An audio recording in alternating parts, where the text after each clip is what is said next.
Hey friend, welcome to reasoning expert. Am Rahul. तो मैं लेकर आया हूँ एसएससी रीजनिंग का सेटिंग अरेंजमेंट। देखो, ये सर्कुलर सेटिंग अरेंजमेंट का डायग्राम है। 5%, 6%, 7% और 8%। ठीक है, अब यहाँ पे मैंने आपको एक डायग्राम वो स्टेटमेंट दिया हुआ है। A setting diagonally opposite to B. इसका मतलब क्या है, ए कहीं पे भी बैठा होगा उसके नीचे बी होना चाहिए। अगर ए यहाँ पे बैठा है तो बी यहाँ पे होना चाहिए, मतलब डायगनली होना चाहिए इस तरीके से। ठीक है, अब देखो 5% में क्या प्रॉब्लम है कि आप ए को यहाँ नहीं बिठा सकते। क्यों? क्योंकि ए को यहाँ बिठाओगे तो बी इसके डायगनली आना चाहिए ना, मतलब नीचे आना चाहिए, तो यहाँ पे तो आएगा नहीं। हाँ, ये हो सकता है कि अगर आपको ए को यहाँ बिठाना है तो बी यहाँ आ जाए, या अगर ए को यहाँ पे बिठाना है तो बी की आ जाए, यहाँ पे आ जाए। ठीक है, तो नंबर 5% वाला डायग्राम में भी डायगनली बन जाता है। ठीक है, 6 में बहुत ईजी होता है। देखो, इसके डायगनल अपोजिट ये है, इसके डायगनली ऑपोजिट ये है, इसके डायगनली ऑपोजिट ये है। ठीक है, तो आपको डायग्राम जब बनाते हो तो एग्जैक्ट उनके नीचे ही बनाना। ठीक है, 6% में बनाओगे तो ऐसा ही डायग्राम बनाना, 5 में ऐसा बनाना।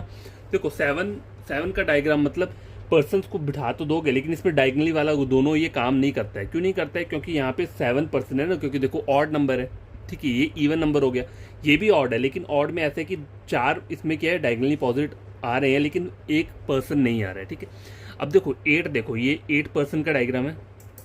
इसके ऑपोजिट ये बैठा है, इसके ऑपोजिट ये बैठा है, इसके ऑपोजिट ये है, इसके ऑपोजिट ये है। तो यहाँ पर ये दोनों स्टेटमेंट चल पड़ेगी। और देखो, A is sitting diagonally opposite to B या फिर A is opposite to B, ये दोनों एक ही चीज़ है। ठीक है, ये दोनों स्टेटमेंट एक ही चीज़ है, तो इसमें कंफ्यूज मत होना। अगर ऐसा लिखा होगा ए इज ऑपोजिट टू बी, अगर मान लो ए यहाँ पे आपने बनाया हुआ है, ठीक है, मान लो क्वेश्चन में ए यहाँ बन रहा है, तो बी क्या आना चाहिए, फिर यहीं पे आना चाहिए, और कहीं बी नहीं आएगा। अगर ए यहाँ पे आ रहा है तो बी का आना चाहिए, यहाँ पे आना चाहिए। अगर ए यहाँ पे आ रहा है तो बी का आना चाहिए, यहाँ पे आना चाहिए। ठीक है, तो डायगनली ऑपोजिट का मतलब आपको समझ आ गया।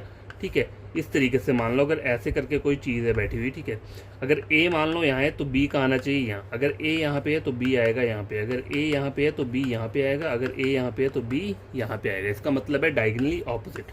तो ये स्टेटमेंट हमेशा याद रखना।